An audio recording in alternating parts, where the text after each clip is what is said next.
Ilustre professor Dr. Fábio Camazola, presidente da Associação Gaúcha de História da Medicina e presidente da 8ª Jornada Gaúcha de História da Medicina.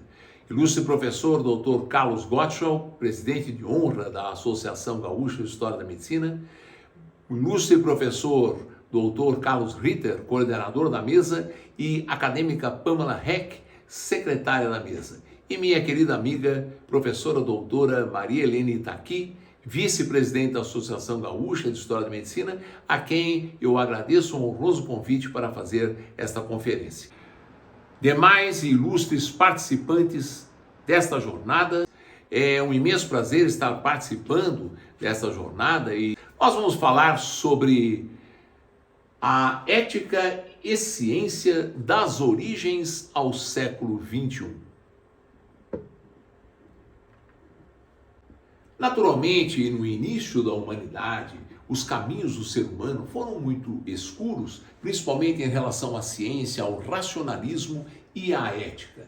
Vai demorar muito tempo até que surja uma luz que possa, de fato, iluminar esses caminhos. Nossos ancestrais mais remotos, eles, para explicarem os fenômenos da natureza, eles criaram um mito, que são narrativas utilizadas pelos povos antigos, que misturam heróis, coisas sobrenaturais, deuses, inclusive com características humanas e com pessoas que existem. Entretanto, o mito, ele não é uma lenda ou um conto de fadas, ele é a pura realidade para aqueles indivíduos que acreditam no mito.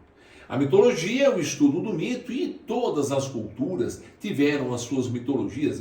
A primeira luz que surgiu no caminho da humanidade veio fazendo uma visão racional do universo que foi estabelecida pelos filósofos gregos.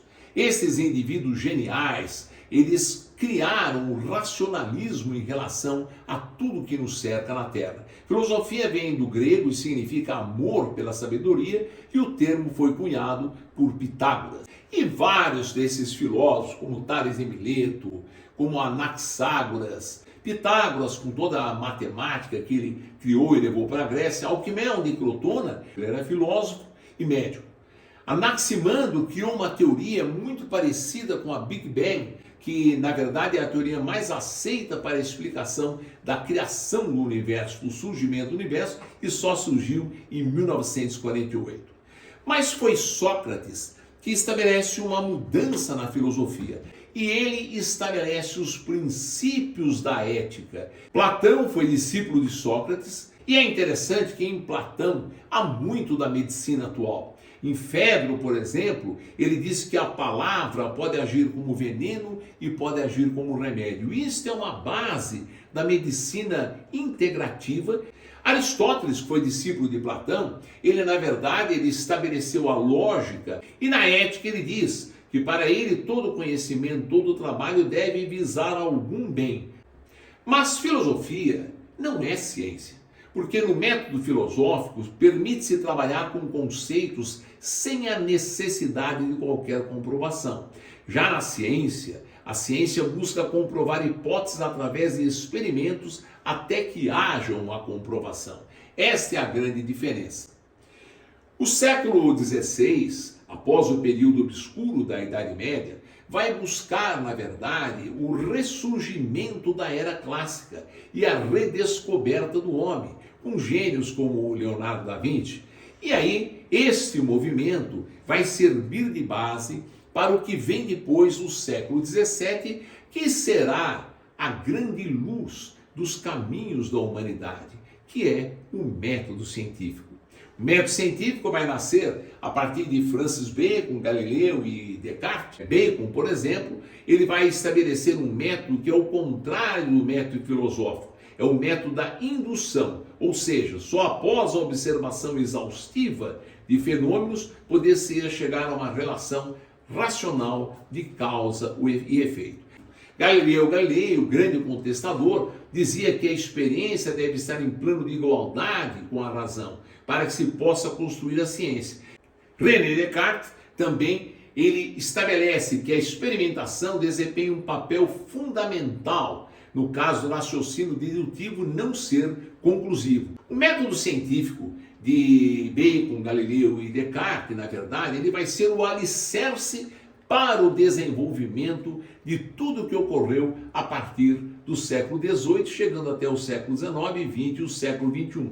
Como o avanço que houve na química, fisiologia, biologia, eletricidade, e naturalmente tudo isso vai ser uma luz que vai também iluminar a medicina. Nós temos, por exemplo, Giovanni Battista Morgani, que mudou os conceitos fisiológicos relacionados à medicina, porque ele estabeleceu que os tecidos que adoecem dentro do corpo e não os humores hipocráticos. E isso feito após dissecções sistemáticas em cadáveres. Mesma coisa fez Rokitansky, que dissecou cerca de 30 mil cadáveres, fez 70 mil autópsias na sua vida. Por isso, existem tantas coisas escritas por Rokitansky. Ele é também o autor da oração ao cadáver desconhecido. Pasteur, então, nem se diga, com toda a contribuição científica que ele deu à humanidade e à medicina. Do mesmo modo, Claude Bernard, o pai da medicina experimental, fez inúmeras descobertas que foram importantes. E aqui vale lembrar duas frases importantes de Claude Bernard. Dans la médecine, c'est comme l'amour, il n'y a pas jamais ni toujours. Quer dizer, a medicina é como o amor. Não existe o sempre não e nem o nunca. E ele disse também, a ciência deve se libertar dos sistemas que são como grilhões que impedem a medicina de avançar. Aqui vale colocar também Virchow, que deu tantas contribuições com a teoria celular, mas vale lembrar, em cima do que Claude Bernard falou, um alerta. Os protocolos de hoje não devem ser vistos como dogmas que impeçam o médico de raciocinar. Isto é um problema realmente da atualidade, especialmente para os mais jovens. E aí, a partir de 1992, surgiu esse trabalho, Evidence-Based Medicine, que é a medicina baseada em evidências, uma nova abordagem para o ensino da prática médica. Mas, vale lembrar que isto é uma terminologia, porque é óbvio que todos esses grandes médicos que nos antecederam praticaram uma medicina baseada em evidências, senão nós não teríamos chegado onde nós estamos hoje. Agora, a ética na medicina foi estabelecida por Hipócrates no V século a.C. O juramento hipocrático, por isso ele é tão importante nas faculdades de medicina, ele contempla os princípios da bioética, praticamente todos, a beneficência, a não maledicência, a justiça, só a autonomia do paciente que não. Mas ele contempla também o Código de Ética Médico. Por quê? Se nós observarmos vários capítulos, vários artigos do Código de Ética, nós vamos observar Hipócrates no seu juramento colocados nesses artigos do Código de Ética do Conselho Federal de Medicina. Então Hipócrates é extremamente atual no que tange à ética médica. Agora, a ciência e a ética, elas nem sempre andaram de mão dadas. Pelo contrário, não foi assim. A ética, segundo Aristóteles, é o bem e a finalidade de toda ação. E a busca do bem é o que difere a ação humana da dos outros animais. Ora, as guerras não fazem isso. E isso contraria naturalmente todos os princípios da ética do ser humano. Tanto que, em 1859, na Batalha de Solferino, na Itália, este milionário suíço, Jean Renan, ele que ia fazer um negócio com o rei para ganhar dinheiro, ele ficou chocado com o que ele viu em relação ao tratamento dos feridos em guerras. E ele ficou extremamente impressionado com aquilo, abandonou o seu intuito inicial e ele passou a ajudar as pessoas, auxiliado por mulheres e por pessoas vizinhas daquelas aldeias, porque ele ficou realmente chocado. E ao sair de lá, ele publicou um livro, Recordação de Solferino, em que relata a visão desse conflito, citando tudo aquilo que ele viu. Ele sugere então a criação de uma entidade neutra que daria ajuda aos feridos sem considerar sua nacionalidade, e empenhou toda a sua fortuna nisso, e em 1863 foi criada a Cruz Vermelha Internacional. Ele morreu pobre em função disso, e ele foi o primeiro Prêmio Nobel da Paz em 1901, Jean Renan. E a partir dele também surgiram as convenções de Genebra, que são normas éticas para os conflitos armados. Por isso que o Tribunal de Nuremberg, em 1945 e 46, foi estabelecido porque foram acusados vários dos indivíduos nazistas de terem infringido o Código de Genebra. Inclusive, 20 médicos foram julgados e alguns, inclusive, condenados à morte, como esse aqui, que, curiosa e paradoxalmente, ele era o chefe da Cruz Vermelha nazista. E a ética na pesquisa científica também não andou de mãos dadas. Por quê?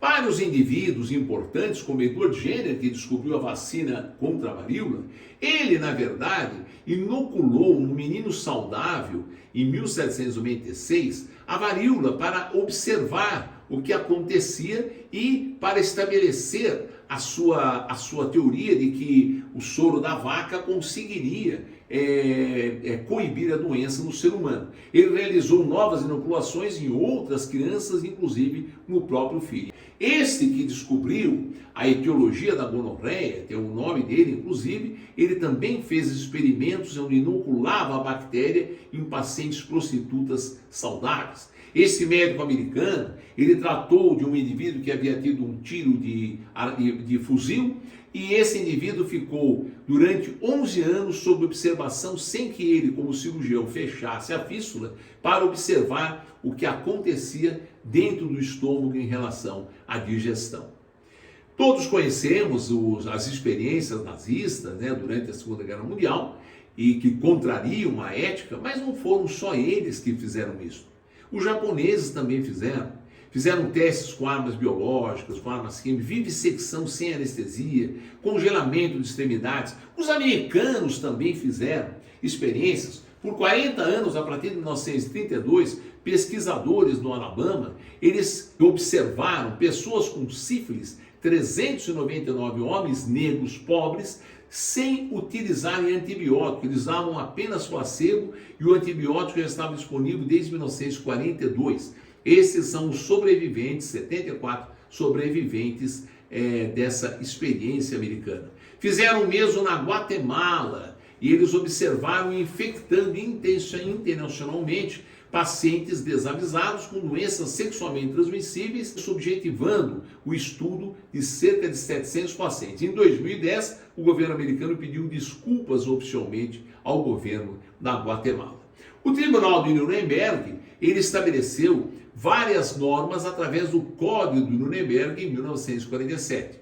Entretanto, em 1947 foi criada a Associação Médica Mundial e, reconhecendo algumas falhas do Código de Nuremberg de 1947, em 1964 estabeleceu o Código de Helsinki, que vem então estabelecer mais princípios éticos para a pesquisa em seres humanos.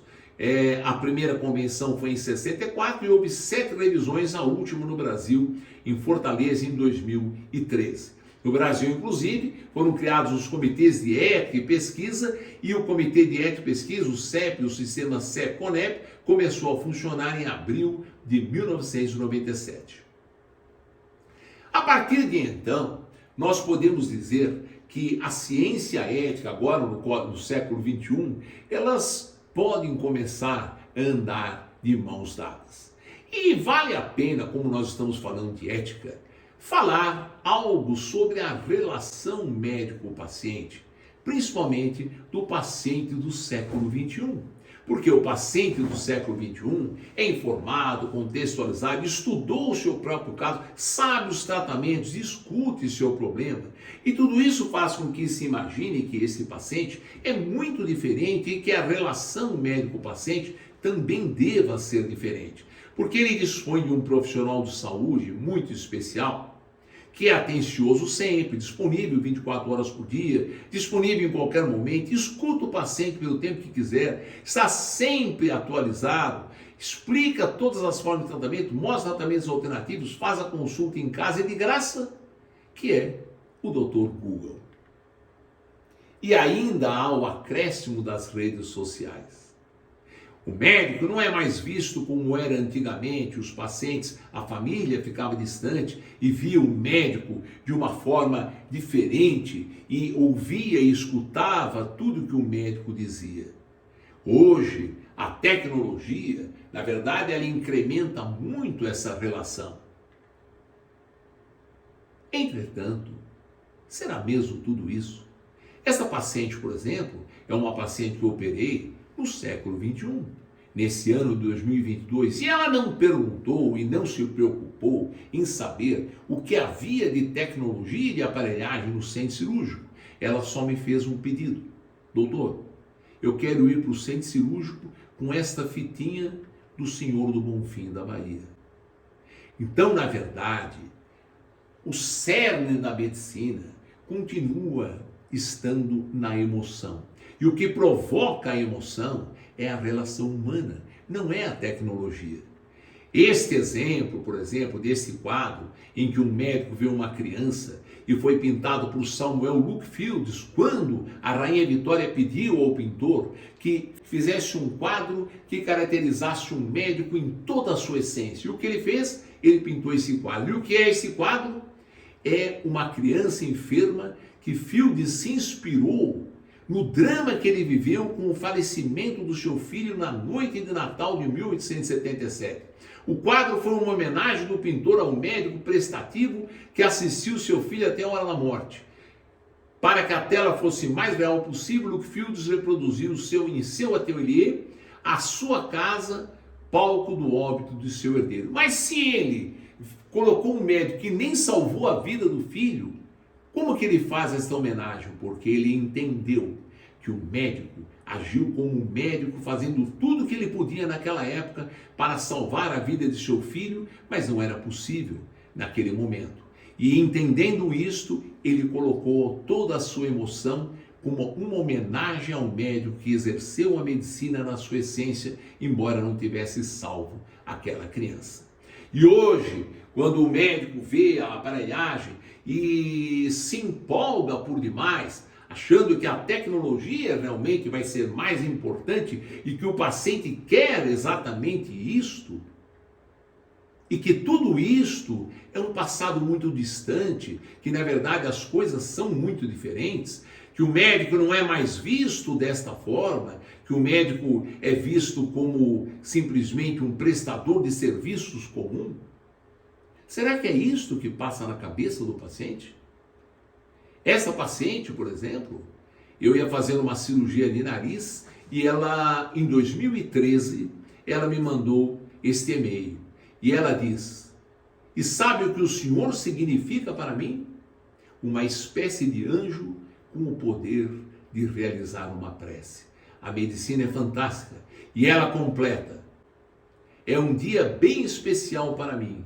Gostaria que soubesse disso e que tratasse de forma especial também. A essência do sentimento do paciente é a mesma. A essência da medicina não muda. Por isso, para encerrar, eu deixo esta poesia intitulada A Mais Humana das Profissões, que diz o seguinte: a medicina é a mais humana dentre todas as profissões, posto que ela é humana no agente, o artífice da cura que a pratica, humana em quem a recebe, o paciente, humana exclusivamente no objetivo de suas ações, humana, portanto, é a égide que a identifica. Humana é também nos recursos, todavia, pois pode prescindir de toda e qualquer tecnologia, vez que o médico é capaz de diagnosticar, ouvindo, tocando ou tão somente olhando, e às vezes pode até curar simplesmente falando. Daí ser tão vital o seu lado humanístico aprimorar. Para contemplar ainda essa missão sublime, condições humanas devem integrar o time, pois equilibradamente tudo isso será parte do tratar o corpo e a mente de forma não técnica. O amor, a empatia, a humanidade, a compaixão, o respeito ao semelhante e a nobre profissão são os sólidos e fulgentes esteios da arte que também compõem os alicerces da ética. Muito obrigado, felicidades a todos.